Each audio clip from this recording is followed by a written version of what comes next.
उत्तर प्रदेश सरकार में कैबिनेट मंत्री और निषाद पार्टी के राष्ट्रीय अध्यक्ष the political godfather of fisherman Sanjay Nishad ji हमारे साथ मौजूद हैं। बात करते हैं उनसे विभिन्न विषयों को लेकर।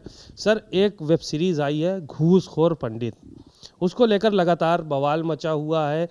मुख्यमंत्री योगी आदित्यनाथ ने भी एक्शन लिया है, एफआईआरें हुई हैं और मायावती ने भी ट्वीट किया है कि पंडितों को टारगेट किया जा रहा है, ऐसे लोगों पर एफआईआर होनी चाहिए। और सरकार से उन्होंने निवेदन किया है कि ये इस वेब सीरीज़ को मतलब बैन होना चाहिए। आप क्या कहेंगे? सरकार में हैं आप भी, आप क्या कहेंगे? माननीय मुख्यमंत्री जी के इस किए गए एक्शन पर लिए गए मैं समर्थन करता हूं।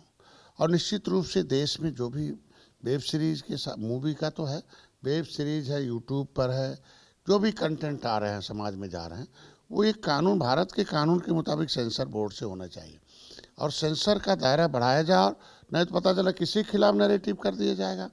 भाई घूसखोर व्यक्ति हो सकता है, समाज नहीं हो सकता ना। किसी समाज को सम्मान देना हमारी सरकार का काम है, सबको लेकर हमारी सरकार चल रही है और इस तरीके का ठीक नहीं है किसी एक विशेष वर्ग और किसी जाति को टारगेट करके शब्दों का प्रयोग किया जाए। और हम चाहते हैं कि जो अब आज कानून बड़े बने कि कोई भी फेसबुक पर, मीडिया पर, सोशल मीडिया पर हो, वो किसी के खिलाफ हो, बिना किसी के अब सेंसर के वो आने जाने। पता चला कि किस तरीके से पाश्चात्य सभ्यता अभी है, किस तरीके से हम लोग जिसके खिलाफ चाहते हैं उसके खिलाफ जांच होता, पता चला गलत है। किसी को बर्बाद कर दो सोशल मीडिया से, किसी को आवाज़, तो ये रुकना चाहिए। हमको लगता है कि अंधविश्वास और पाखंड और जो भी है कुरीतियाँ हैं उस पर जारी रहे, लेकिन सेंसर बोर्ड से पास होगा। आप सेंसर बोर्ड से जो फिल्में हैं, वेब सीरीज़ हैं, उनको पास होना चाहिए। साथ ही साथ आप इस बात की भी मांग कर रहे हैं कि सोशल मीडिया पे भी बैन लगना चाहिए, या ये कहा जाए कि उस पे भी कंट्रोल होना चाहिए कि क्या डालना है क्या नहीं डालना। बैन है तो सोशल मीडिया सबका मीडिया है। हमको लगता है सोशल मीडिया पर एक कंट्रोल होना, एक फिल्टर होना चाहिए कि आपको यही चीज़ उस पर डाल सकते हैं, इसके अलावा अगर नहीं डालना है तो इस बोर्ड से पास करा सकते हैं।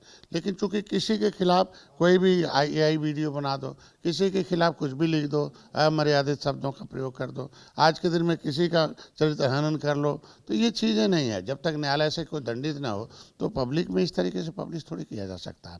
भाई न्यायालय दोषी दे सकता है कि सही है क्या गलत है, तो पता चला बहुत कुछ है कि पब्लिक देखती है सही है, लेकिन न्यायालय में लगता है कि वो जो है गलत है और गलत पेश किया गया था। तो हमको लगता है कि सोशल मीडिया पर बैन नहीं, सोशल मीडिया पर भी फिल्टर लगना चाहिए, सेंसर लगना चाहिए। तो ये जो सेंसर की बात कर रहे हैं, फिल्टर की बात कर रहे हैं, ये सरकार के अधीन होना चाहिए, ये कि देखे सरकार निगाह रखे? नहीं, सरकार भी देश संविधान से चलता है ना, कानून से, कानून के दायरे में अब होना चाहिए। और दो चार ऐसे दंडित हो जाएं तो ऑटोमेटिकली सही हो जाएगा और निश्चित रूप से सरकार को इसको कानून के दायरे में लाना चाहिए। एक सवाल और है, आप लोग एक अभियान चलाने जा रहे हैं जिसमें सत्ता पक्ष, विपक्ष, सारे विधायकों को और मंत्रियों को, सांसदों को, राज्यसभा सांसदों को आप लोग एक प्रस्ताव देंगे कि जो जनगणना शुरू होने जा रही है उसमें आप लोगों का नाम, चाहे भिंद, धीवर, मल्लाह, कहार, कश्यप, मांझी, मझवार, तुरैया, जितनी भी ये जातियां हैं, इनको सबको जो है वो शामिल किया जाए अनुसूचित जाति में। ये किस तरह का अभियान है और विपक्ष के लोगों को क्यों शामिल किया जा रहा है? करना सरकार को ही है। जब देखिए, देश अब संविधान से चलता, बेईमान से नहीं चलता। अंग्रेज बेईमान थे, मुगल बेईमान थे, उन्हें मार के भगा दिया।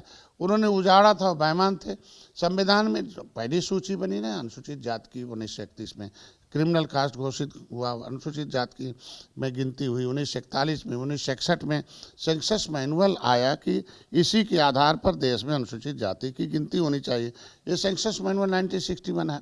तो जब इसमें संविधान में नोटिफिकेशन है कि चमार भाई की इतनी जातियां गिनी जाती हैं, चमार, उत्तरा, दक्षिणा, मोची है, धोबी की रजक, बरेठा, कन्नौज या धोबी में गिना जाता है, तो ये 53 नंबर पर माझी, केवट, मल्लाह को मझवार में क्यों नहीं गिना जाता है?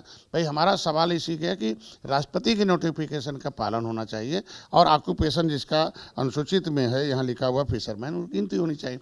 हमारे नाम को OBC में डालना गैर संवैधानिक था और 26 12/2016 को उत्तर प्रदेश लोक सेवा अनुसूचित जाति अन्य पिछड़े वर्ग आरक्षण अधिनियम अनुसूची जारी की गई थी, जिसमें हमें अनुसूचित जाति मिला। लेकिन 4 दिन बाद 31 दिसंबर 2016 को राज्यपाल ने उसे संशोधित कर दिया।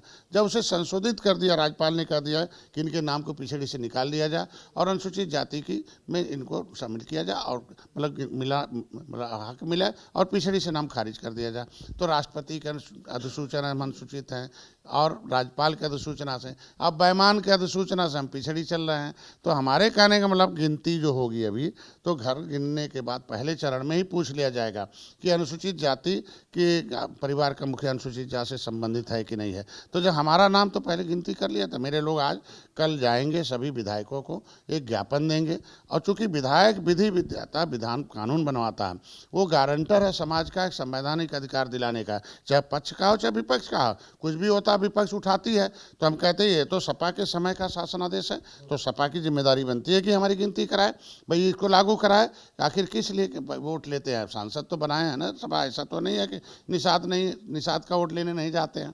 तो जो भी जाएगा उसको हमारे समाज के लोग लोकतांत्रिक ढंग से उनको ज्ञापन देंगे, ये मांग करेंगे कि मेरी आवाज़ सदन में उठाएं, एक आदेश कराएं कि हमारी नाम पिछड़ी से खारिज कराएं, अनुसूचित में गिनती कराएं, अनुसूचित जाति में जो हमारा मझवार और तुरैया लिखा हुआ उसका प्रमाण पत्र जारी कराएं, मेरा पिछड़ी से नाम खारिज कराएं और तब मेरे गांव में वोट लेने आए। ये हमारे लोग जाएंगे। चूँकि है किससे कहने जाएंगे? भाई सरकार के भी विधायक और विपक्ष के विधायक, ये लोक महत्व का मामला है, संवैधानिक अधिकारों के हनन का मामला है, न किसी का। माननीय योगी जी पहले भी आवाज़ उठाते रहे, भाजपा के मछुआ विजन में था।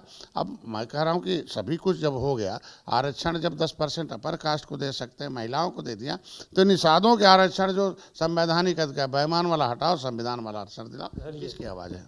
समाजवादी पार्टी ने बेईमानी किया, बिंद केवट मल्ला कहार कश्यप माझी मझवार तुरैया के साथ एक अधिनियम किया, उनको पिछड़ों में डालने का काम किया। आप पिछले पास निकालने का भी काम, हाँ निकालने का भी समाजवादी पार्टी ने कराने का भी काम करेंगे कि नहीं सर सुन लीजिए, ये आपने कह रहे हैं आपकी जो है वो उन्होंने निकालने का काम किया। पर लाए कि इनका नाम ओबीसी से खारिज करो, अनुसूचित अरे हाँ बिल्कुल ठीक बात है, लेकिन पिछले 10 सालों से सरकार में हैं आप। ये समाजवादी पार्टी यहाँ पे सरकार में थी उत्तर प्रदेश में, उसने बड़ा अन्याय किया आप लोगों के साथ। तो आपने इन 10 सालों में न्याय क्यों नहीं दिलवाया है? आप मंत्री रहे, आपके विधायक हैं, सरकार आपके दबाव में है, आपके संपर्क हैं प्रधानमंत्री से लेके गृह मंत्री से लेके मुख्यमंत्री तक, तो इसमें कहाँ अड़चन आ रही है? एक रेजोल्यूशन पास कराइए और अपना शामिल करा लीजिए। वकील होने वकालत किया, देखो मुख्यमंत्री जी को दिया, अब मुख्यमंत्री ने आरजीआई को लिख दिया, आरजीआई ने कह दिया कि नहीं भाई हमारे यहाँ तो अनुसूचित में है और ये इनकी गिनती 1967 में हुई है, सामाजिक न्याय मंत्रालय निर्णय ले। तो हम कह रहे हैं कि हम तो वकालत ही कर सकते हैं और लागू करना योगी जी का, मोदी जी का काम है। और नतीजा की 43 सीट भाजपा हारी है, तो ये भी इसमें शामिल है निषादों का। हाँ निश्चित रूप से निषादों का अगर आप वादा नहीं पूरा करेंगे तो बड़े पहले तो खड़ा होकर वोट डलवाता था, अब वोट ही डालने गया। इसलिए मैं चाहता हूँ कि 2027 का चुनाव जीतना है तो इस शासनादेश को लागू कराएं और जो आदेश है उसको करें, जो भाजपा का वादा है इसको पूरा करें। आप ये बहुत बड़ा काम है और बहुत बड़ी चीज़ है कि जो लोगों के बीच में लेकर जा रहे हैं, आप समाज के लिए काम कर रहे हैं अपने। ये आपको लगता है कि ये आपकी मेहनत सफल हो जाएगी इस सरकार में? देखिए हम मार्गदर्शक हैं, हमने अपने फेसबुक पर डाल दिया है कि भाई ये अनुसूचित जाति जो हमें भीख नहीं है, देश में लड़ाई लड़ने के नाते 24 कैरेट के राष्ट्रवादी होने के नाते अंग्रेजों ने 12 अक्टूबर 1871 को क्रिमिनल कास्ट घोषित करके उजाड़ दिया। क्रिमिनल कास्ट जो जातियों में है, हमारा उजड़ा हुआ criminal type site inquiry committee अंथा समय, हमारे उजड़े परिवार में मार्गदर्शक हूँ।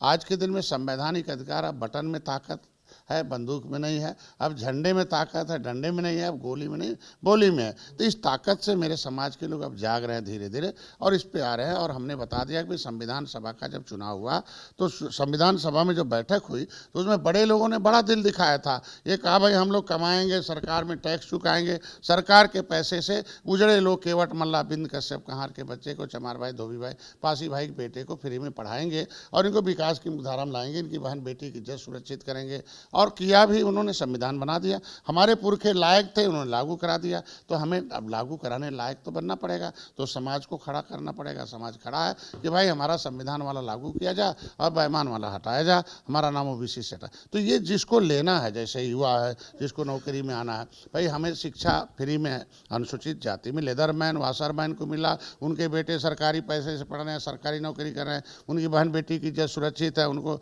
विधानसभा विधान परिषद आ रहे हैं प्रधान से। तो हमारा समाज भी अब धीरे धीरे जान रहा कि हमें भी चाहिए, हमारे साथ बेईमानी हुई है और धोखेबाजों को हटाया। ये सपा बसपा कांग्रेस धोखेबाज थी, उन्हें हटा दिया। अब भाजपा ने कहा मेरे साथ आओ, मैं काम करता हूँ। तो भाजपा अब धोखेबाज का लेवल हटाए, क्योंकि लागू कराए। हम कह रहे हैं कि आज के दिन में ये चीज़ें लागू कराने वाली चीज़, हम डॉक्टर हैं, हम बता सकते हैं, दवाई लिख सकते हैं। तो गोली जिसको खाना है, दवाई का इलाज कराना है, उसको लाना पड़ेगा। तो समाज को खड़ा होकर रोड पर आना पड़ेगा, समाज को अपनी आवाज़ उठानी पड़ेगी। जितना भी है विधानसभा, 403 विधानसभाओं में कल जाएंगे और सभी पार्टी के विधायकों को देंगे, चाहे पक्ष हो चाहे विपक्ष हो, क्योंकि सभी लोग वोट मांगने जाते हैं और सभी लोग गारंटर हैं। सभी लोग विधानसभा में संविधान के सुरक्षा के कवच हैं, संवैधानिक अधिकार दिलाने के लिए, संवैधानिक सुरक्षा दिलाने की व्यवस्था करते हैं। तो ये सारी आवाज़ उठाएंगे, हमारे समाज के लोग धीरे धीरे जाग गए। चलिए ठीक है, आप कह रहे हैं कि वाशरमैन को मिल गया और लेदरमैन को मिल गया, मिल्कमैन को मिल गया, अब सिर्फ फिशरमैन बचा है जिसको न्याय चाहिए। 10% महिलाओं को, 10% अपर कास्ट को आरक्षण दे दिया, लिख दिया जो संविधान में, महिलाओं को 33 दे दिया। तो जो लिखा हुआ उसे लागू कराए ना, अब तक तो छुपा हुआ था, नहीं चल रहा था। तो जो लिखा हुआ लागू कराए। मोदी जी तो एक निषाद के घर जाके चाय पी के उसकी गरीबी देख चुके हैं। ये भूमिहीन है 80% लोग, इनके पास कुछ है नहीं जमीन जायदाद। तो विकास की मुख्यधारा में लाने के लिए अगर भगवान राम के आदर्शों पर चलने वाली पार्टी है, तो भगवान राम के आत्माल सखा निषाद राज के वंशज का किला बना दिया, राम मंदिर में मूर्ति लगा दिया, अतिथि भवन बना दिया, तो इनके बच्चों का भविष्य भी बनाइए, हमारे कहने मतलब है। एक सवाल और था, आखिरी सवाल है। अभी लोकायुक्त की रिपोर्ट जो है वो राज्यपाल को सौंपी गई है और सदन के दोनों पटलों पे ये रखी जाएगी। 100 से ज़्यादा सरकारी अफसर ऐसे हैं जिन पर जो है वो दुरुपयोग जिनका हुआ है, जिन्होंने अपने पद का किया, उसमें से 4-5 IAS अफसर हैं और नामचीन हैं, एक पूर्व मंत्री भी हैं उसमें, और साथ ही साथ तमाम कई एक नेता भी हैं, नगर पालिका नगर परिषद के जो चेयरमैन हैं, ये लोग भी हैं।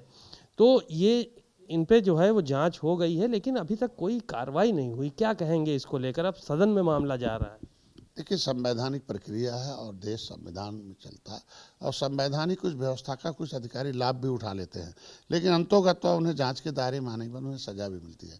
तो अब हमको लगता है कि हमारी सरकार है, पहले सभी एजेंसियों को, लोगों को संरक्षण प्राप्त था, आज स्वतंत्र है। जो जांच आता है उसे जांच में जो दायरे में आता है, चाहे कितनों रसूखदार है, माननीय मुख्यमंत्री योगी जी उसको कार्रवाई करते हैं। शुक्रिया बहुत बहुत।